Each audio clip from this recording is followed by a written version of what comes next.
సౌభాగ్యలక్ష్మీ రావమ్మా, సౌభాగ్యలక్ష్మీ రావమ్మా, మా తల్లి లక్ష్మీ తినమ్మ వాయనం పుచ్చుకొని తినమ్మ వాయనం. మా ఇంటికి వచ్చింది ఎవరు? మహాలక్ష్మి. మహాలక్ష్మి.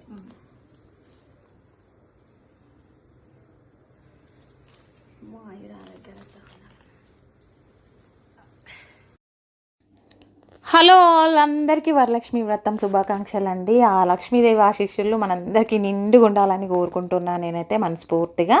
ఇది వచ్చేసి వరలక్ష్మి వ్రతం లాగ్ అనమాట. ఈ ఇయర్ నేను ఎట్లా సెలబ్రేట్ చేసుకుంటున్నా అనేది మీతో షేర్ చేస్తున్నా ఈ వీడియోలో. అయితే చాలా సింపుల్గానే చేసుకుంటా అండి నేనైతే ఎవ్రీ ఇయర్. బిఫోర్ డే ఈ ప్రిపరేషన్స్ అన్నీ చేసుకుంటున్నాను అనమాట. రేపటి నైవేద్యాలకు కావాల్సిన శనగలు, ఇంకా పూర్ణాలకు కావాల్సిన పప్పు అవన్నీ నానబెట్టుకొని పూజ సామాన్లు అన్నీ కడిగి ఒక మంచి కాటన్ క్లాత్తో తుడుచుకుంటే మరకలు లేకుండా నీట్గా తల మెరుస్తాయి అన్నమాట పూజ సామాన్లు. ఇంక ఇవైతే డే బిఫోర్ ప్రిపరేషన్స్ అనమాట. ఇవన్నీ మనం ముందు రోజే చేసుకుంటే నెక్స్ట్ డే కొంచెం టెన్షన్ లేకుండా హడావుడి లేకుండా చేసేసుకోవచ్చు అనమాట నిదానంగా. చూడండి పూజ సామాన్లు ఎంత బాగా మెరుస్తున్నాయో, బాగున్నాయి కదా. అవన్నీ చేసి పక్కన పెట్టేసి ఇంకా నేను మార్కెట్కి అయితే పోతున్నా. పువ్వులు పండ్లు కావాల్సినవి కొన్ని తెచ్చుకోవాలి కాబట్టి వాటి కోసం అయితే పోతున్నా. ఇంకా వరంగల్ మార్కెట్ చూడండి ఎంత కలకలలాడుతుందో, కలర్ పూలతోటి రంగురంగులు, చాలా రష్ ఉందండి. పండగలప్పుడు మొత్తం పండగ అంతా మనకి మార్కెట్లోనే కనబడుతుంది కదా, ఇట్లా సందడిగా బాగా అనిపించింది అనమాట. నేను కావాల్సినవి తీసుకొని రిటర్న్ వచ్చేసి ఇంకా పూలు అవన్నీ తీసి సర్దేసి దండలు అయితే గుచ్చుకుంటున్నా. మార్నింగ్ ఈజీగా ఉండాలి, ఇంకా హడావుడి లేకుండా ఉండాలి కాబట్టి దేనికి అది తీసేసి ప్యాక్ చేసి ఫ్రిడ్జ్లో పెట్టుకుంటా అనమాట. ఇంకా తర్వాత ఇవన్నీ సర్దేసి గాజులు కూడా 6 ప్యాక్ చేసి పెట్టుకుంటున్నా. అందరికి ఇవ్వడానికి ఈజీగా ఉంటుంది కాబట్టి ఇంకా 2 6 2 4 సైజెస్ అయితే నాకు వస్తారనమాట. అవే బండల్స్ తీసుకొచ్చుకున్నాను నేను వరంగల్ నుంచి. ఇంకా నైట్ లేట్ అయిపోయింది, పడుకునేసరికి 12 దాటింది. అన్నీ ప్రిపేర్ చేసుకొని నెక్స్ట్ డే మార్నింగ్ అయితే 5కి లేచి ఇంకా స్నానం చేసి తలంటూ స్నానము, ఇల్లు క్లీన్ చేసుకొని ఇంకా కడపలు కడుక్కుంటున్నా. మనకు పండగ అంటేనే ముందు కడప పూజ చేసుకోవాలి కాబట్టి కడపలు అయితే కడుక్కొని నేను ఇంకా మామిడి ఆకులు బంతిపూలు కూడా నైటే గుచ్చిపెట్టిన కాబట్టి సో కట్టేసుకోవడమే డైరెక్ట్ దర్వాజాలకి. పండగ అంటేనే మనకి ఇట్లా మామిడాకులు పువ్వులు కడితేనే కదా కలకలలాడుతుంది, ఇల్లంతా పాజిటివ్ వైబ్ ఉంటుంది. సో దట్ కంప్లీట్ చేసిన అనమాట నేనైతే. కడపలు కడుక్కొని దర్వాజలకి ఇంకా మామిడి ఆకులు పువ్వులు అయితే కట్టుకుంటేనే కదా మనకి పండగ సందడి కనబడేది. ఇంకా కట్టేసిన చూడండి ఎంత కలగా అనిపిస్తుంది కదా మామిడి ఆకులు పువ్వులు కట్టిన తర్వాత. ఇంకా డైరెక్ట్ పూజ రూమ్లోకి వెళ్ళిపోయినా అనమాట. ముందు రోజే నేను పూజ రూమ్ అంతా క్లీన్ చేసి ఫోటోలు తుడుచుకొని పెట్టుకున్నా. సో దట్ నాకు ఈరోజు ఈజీ అవుతుంది అనేసి ఇంకా మామూలుగా ఒక నైవేద్యం పెట్టేసి దీపం పెట్టి హారతి ఇచ్చేసి ఇంకా కిచెన్లోకి వెళ్ళిపోయినా అనమాట నేనైతే. చాలా ఈజీ అనిపిస్తుంది. కాగానే ముందు స్టవ్ అంతా క్లీన్ చేసుకొని మంచిగా నైటే క్లీన్ చేసిన అనుకోండి. ఆఫ్ కోర్స్ ఇప్పుడు ఫార్మాలిటీకి వాటర్ వేసి తుడిచేసి మంచిగా ముగ్గు పెట్టుకొని పసుపు కుంకుమతో అలంకరించుకుంటే ఎంత నిండుగా కనబడుతుంది కదా ఇంట్లో. స్టవ్కి పూజ చేయడం కూడా మన ఆనవాయితీ కాబట్టి ఇంకా అదైతే ఫాలో అయితే నేను ఫ్రైడే ఇంకా ఫెస్టివల్స్ అప్పుడైతే కంపల్సరీ వేస్తానమాట. ఈ ముగ్గు వేసిన పెన్స్ అయితే నేను మీషో నుండి తీసుకున్నా అండి, మంచిగా ఉన్నాయి. మనం బలవంతంగా తుడిస్తే తప్ప అసలు పువ్వు అన్నమాట. వారం 10 రోజులైనా అట్లనే ఉంటుంది ముగ్గు. మీకు కూడా కావాలంటే తప్పకుండా ట్రై చేయండి, చాలా బాగున్నాయి. గోల్డ్ కలర్, సిల్వర్ కలర్ అన్నీ అవైలబుల్ ఉన్నాయి అనమాట. ఇంకా నేనైతే 5 రకాల ప్రసాదాలు చేద్దాము, నైవేద్యాలు చేద్దామని ప్లాన్ చేసుకున్నాను అనమాట. ముందే మనం ఏమేమి చేయాలో ప్లాన్ చేసుకుంటే చాలా ఈజీగా అయిపోతుంది. గజిబిజి కాకుండా మైండ్ అంతా కొంచెం పీస్ఫుల్గా చేసుకోవచ్చు అనమాట. ఎవ్రీ ఇయర్ నేను 5 టైప్సే చేస్తాను అనమాట. వాటి కోసం అయితే ఇప్పుడు ఇంకా 1 గంటలో అయిపోతాయండి అన్నీ. ఫాస్ట్గా చేసేసుకొని ఇంకా పూజ రూమ్లోకి వెళ్ళిపోతే అయిపోతుంది అన్నమాట. పూర్ణాలంటే అమ్మవారికి చాలా ఇష్టం కదా. బెల్లం శనగపప్పు కలిపిన ఏ ప్రసాదమైనా అమ్మవారికి చాలా ఇష్టం కాబట్టి పూర్ణాలు అయితే కంపల్సరీ చేస్తా. ఇంకా వడలు, పులిహోర, దద్దోజనము, పరవన్నం 5 చేస్తాను అనమాట. ఎవ్రీ ఇయర్ ఇవే కంటిన్యూ చేస్తాను నేనైతే. సో దట్ వాటి కోసం అయితే ఇంకా ఫాస్ట్గా ఒకదాని తర్వాత ఒకటి రెడీ చేస్తున్నాను అనమాట. ఇంకా ప్రసాదాలు అయిపోయి కిచెన్లో పని అయిపోతే మనం డైరెక్ట్గా పూజ రూమ్లోకి వెళ్ళి ఇంకా అమ్మవారి డెకరేషన్ స్టార్ట్ చేసుకోవచ్చు కదా అనేసి ఇంకా ఫాస్ట్గా అయితే చేస్తున్నా అండి. ముందు రోజు ఎంత ప్రిపేర్ అయ్యి ఎన్ని పనులు చేసుకున్నా మళ్ళీ వ్రతం రోజైతే ఆగమాగం అవుతుందండి. ఎంత ప్లాన్ చేసుకున్నా సరే కొంచెం గజిబిజి మైండ్ అంతా ఆగమాగం అవుతుంది. ఇది మర్చిపోతూ ఉంటాము ఒక్కొక్కటి. ప్రతి వాళ్ళకి అట్లనే అవుతుంది నాకు తెలిసి అయితే లేడీస్కి. కానీ కింద మీద పడైతే ఇంకా చేసేసిన అనమాట. ప్రసాదాలు చేయడం అయిపోగానే కిచెన్ అంతా నీట్గా క్లీన్ చేసుకుంటేనే నాకు ఇంకా ప్రశాంతంగా ఉంటుంది అనమాట పూజ చేసుకోవడానికి. పూజ తర్వాత అసలు ఇంకేం చేయాలనిపించదు కాబట్టి నేను కిచెన్లో పని అయిపోగానే ప్లాట్ఫామ్ స్టవ్ అంతా క్లీన్ చేసి నీట్గా పెట్టుకొని అప్పుడు పూజ గదిలోకి పోతా అన్నట్టు. అట్లా అయితేనే ప్రశాంతంగా ఉంటుంది అనమాట నాకు, లేకపోతే ఇంకా మైండ్ పని చేయదు. సో దట్ అందుకే మొత్తం క్లీన్ చేస్తున్నా అండి నేనైతే.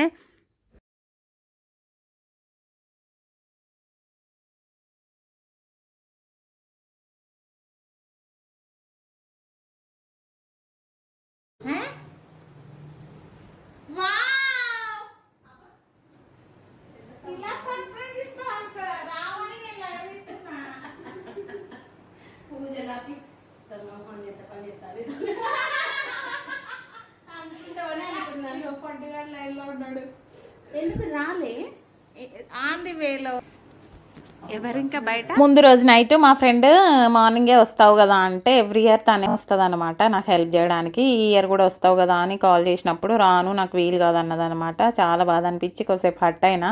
సర్లే ఏం చేస్తాం, తనకు వీలు కానప్పుడు ఇంకా చేసుకుంటాలే నేను ఒక్కదాన్నే అనేసి ఇంకా స్టార్ట్ చేసిన. కానీ తను అనుకోకుండా వచ్చి నాకు సర్ప్రైజ్ ఇచ్చింది అనమాట. చాలా హ్యాపీ అనిపించింది నాకైతే. నా బెస్ట్ ఫ్రెండ్ అనమాట తను. ఇంకా రావడంతో తను ఇంకా వాయినమిచ్చే ఐటమ్స్ అన్నీ బ్యాంగిల్స్, పసుపు, వక్క, కుంకుమ అవన్నీ ప్యాక్ చేస్తుంది అనమాట. ఎంతో కొంత హెల్ప్ అయితే అవుతుంది కదా. ఇంకా నేనేమో అమ్మవారి కొబ్బరికాయ, కంకణాలు అవన్నీ రెడీ చేసుకుంటున్నాను అనమాట. ఇవన్నీ రెడీ చేసి పక్కన పెట్టుకొని ఇంకా నేను శారీ మార్చుకొని వచ్చేస్తే ఇంకా పూజ రూమ్లోకి పోవచ్చు అనేసి ఇంకా చేస్తున్నాను అనమాట. ఇవన్నీ రెడీ పెట్టుకొని ఇంకా నేనైతే మళ్ళీ వెళ్ళి ఫ్రెష్ అయిపోయి శారీ మార్చుకొని ఇంకా రెడీ అయినా అనమాట. ఇంకా డైరెక్ట్ పూజ రూమ్లోకి వెళ్ళి అమ్మవారిని అలంకరించడమే. ఫాస్ట్గానే అయిపోతుంది. 12 లోపు చేసుకోవాలని, యాక్చువల్గా 11 అట్లా అవుతుంది అనమాట ఇప్పుడు టైము. ఇదండి నా అవుట్ఫిట్. అమ్మవారి వ్రతం రోజు నేను ఇట్లా రెడీ అయినా అనమాట. ఇంకా పూజ రూమ్లోకి వెళ్ళిపోయినా రెడీ అయ్యి అమ్మవారిని అలంకరిస్తున్నా ఇప్పుడైతే. ఈసారి పెద్దగా హడావుడి ఏం లేకుండా ఓన్లీ ఫ్లవర్స్తోని డెకరేట్ చేద్దామని అనుకున్నాను అనమాట. ముందే నేను ఇట్లా ప్రిపేర్ అయ్యి ఫ్లవర్స్ కూడా గుచ్చి పెట్టుకున్నా కదా నైటే. ఇంకా ఫ్లవర్స్తోనే చేస్తున్నాను అనమాట. ఎవ్రీ ఇయర్ శారీ లేదంటే బ్లౌజ్ అట్లా డెకరేట్ చేసేది. ఈసారి ఇట్లా వెరైటీగా చేసుకుందాం అనేసి సింపుల్గా ఇట్లా రెడీ చేసి ఇంకా పూజ అయితే స్టార్ట్ చేసిన.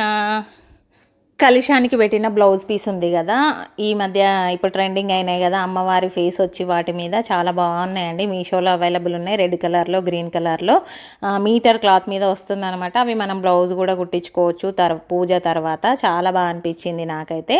ఎవరికైనా ఇంట్రెస్ట్ ఉంటే ఇంకా వేరే పూజలప్పుడు మీరు ట్రై చేయండి. లక్ష్మీ పూజలకి మంచిగా ఉందన్నమాట. ఇంకా పూజ విధానం మొత్తం టీవీలో పెట్టుకొని చేసుకున్నాను అనమాట నేను. ఇంకా తర్వాత కథ పుస్తకం అయితే చదువుకుంటున్న వరలక్ష్మి వ్రత విధానము. ఇంకా పూజ అయిపోయింది, హారతి ఇస్తున్నా అనమాట.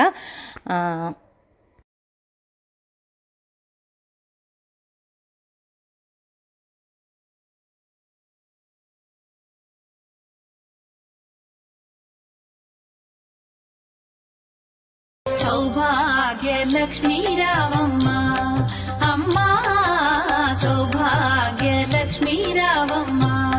నుదుట కుంకుమార విబింబముగా, కన్నుల నిండుగా కాటుక వెలుగా. నుదుటి కుంకుమార విబింబముగా, కన్నుల నిండుగా కాటుక వెలుగా. కాంచనహారము గళమున మెరయగ, పీతాంబరముల శోభలు నిండుగా. కాంచనహారము గళమున మెరయగ, పీతాంబరముల శోభలు నిండగా. పూజ అవ్వడంతో ఇంకా అందరు రావడం స్టార్ట్ అయిపోయింది అనమాట. ముందైతే మా ఫ్రెండ్ వచ్చింది కదా మార్నింగ్, తనకి ఇచ్చిన అనమాట. ఎవ్రీ ఇయర్ తనే ఉంటుంది కాబట్టి నేను తనకే ఇస్తా ఫస్ట్ వాయినం అయితే. ఇంకా తర్వాత ఇంకా ఫ్రెండ్స్ వస్తూనే ఉన్నారు, ఒకరి తర్వాత ఒకరు. ఒక 5 మెంబర్స్కి ఇచ్చేంత వరకు నేను ఇంట్లోంచి అయితే వేరే వాయినం తీసుకోవడానికి వెళ్ళామన్నమాట. 5 మెంబర్స్ దగ్గర 5 మెంబర్స్కి మనం ఇచ్చిన తర్వాత బయటకి వాయినం తీసుకోవడానికి పోతా ఈవినింగ్ వరకు. ఇంకా ఫాస్టింగ్ కూడా ఉంటాం కాబట్టి ఇదన్నమాట. ఇంకా వస్తూనే ఉన్నారు, ఇల్లంతా కలకలకల లక్ష్మీదేవులు వస్తూనే ఉన్నారు అనమాట. మంచిగా అనిపిస్తుంది అష్టలక్ష్మిలు వచ్చినట్టు. చాలా కలర్ఫుల్గా లేడీస్ అయితే ఎవరి స్టైల్లో వాళ్ళు తయారై రంగురంగుల చీరలు, నగలు అన్నీ ఎంత బాగా అనిపిస్తుంది కదండి. ఈ వరలక్ష్మి వ్రతము అసలు ఎంత కలకలలాడుతుందో. మంచి పాజిటివ్ వైబ్రేషన్స్ వస్తాయి అన్నమాట మనకైతే. డే అంతా ముందు డే నైట్ నుంచి మళ్ళీ నెక్స్ట్ డే నైట్ వరకు ఫుల్ బిజీ ఉంటాం కదా లేడీస్ అందరము ఈ పండగకి అయితే. సో నా వరలక్ష్మి వ్రతం అయితే ఇట్లా జరిగిందండి, చాలా బాగా జరిగింది ఈసారి అయితే. ఇంకా అందరు వచ్చి వెళ్తున్నారనమాట. ఇంకా నెక్స్ట్ నేను వెళ్ళాలి. మా బాబు ఫ్రెండ్స్ కూడా వచ్చిండ్రు, కాసేపు ప్రసాదం తీసుకొని వెళ్ళారనమాట. ఇదండి వ్లాగ్. నచ్చితే మాత్రం ఒక లైక్ చేయండి తప్పకుండా. ఇంకో వీడియోతో మళ్ళీ కలుస్తాం. సౌభాగ్య లక్ష్మీ రావమ్మ అమ్మా, సౌభాగ్య లక్ష్మీ రావమ్మ. నుదుట కుంకుమార విబింబముగా కన్నుల నిండుగా కాటుక వెలుగా, నుదుటి కుంకుమార విబింబముగా కన్నుల నిండుగా కాటుక వెలుగా. కాంచనహారము గళమున మెరయగ పీతాంబరముల శోభలు నిండుగా, కాంచనహారము గళమున మెరయగ పీతాంబరముల శోభలు నిండగా. సౌభాగ్య లక్ష్మీ రావమ్మ అమ్మా, సౌభాగ్య లక్ష్మీ రావమ్మ. సౌభాగ్య లక్ష్మీ రావమ్మ అమ్మా, సౌభాగ్య లక్ష్మీ రావమ్మ. నుదుట కుంకుమార విబింబముగా కన్నుల నిండుగా కాటుక వెలుగా, నుదుటి కుంకుమార విబింబముగా కన్నుల నిండుగా కాటుక వెలుగా. ఇంకా సక్సెస్ఫుల్గా వరలక్ష్మి వ్రతం అయితే కంప్లీట్ చేసుకున్నా. బాగా లేట్ నైట్ అయిపోయింది, 12 దాటింది పడుకునేసరికి. ఇంకా కాసేపు పడుకొని మళ్ళీ ఎర్లీ మార్నింగే లేచి ఇంకా ఫ్రెష్ అయిపోయి ఇల్లు క్లీన్ చేసుకొని అమ్మవారిని కదిలియాలి కదా. డే అంతా అమ్మవారు నైట్ అంతా మన ఇంట్లో ఉంటుంది కాబట్టి ఇంకా పంపించేయాలి కదా అమ్మవారిని. సో దట్ ఉద్యాపన చెప్పేసి మనం మళ్ళీ రా తల్లి అని మొక్కుకొని దండం పెట్టుకొని కలశంలో బియ్యం నైవేద్యం వండి సమర్పించి ఇంకా మనం కలుషం పెట్టుకున్న కొబ్బరికాయను కొట్టి హారతి ఇచ్చేస్తే ఇంకా అయిపోతుందండి. ఇది నా వ్లాగ్ అండి. సక్సెస్ఫుల్గా అయిపోయింది అనమాట ఈ ఇయర్ వరలక్ష్మి వ్రతము. అంతే అండి. Bye bye.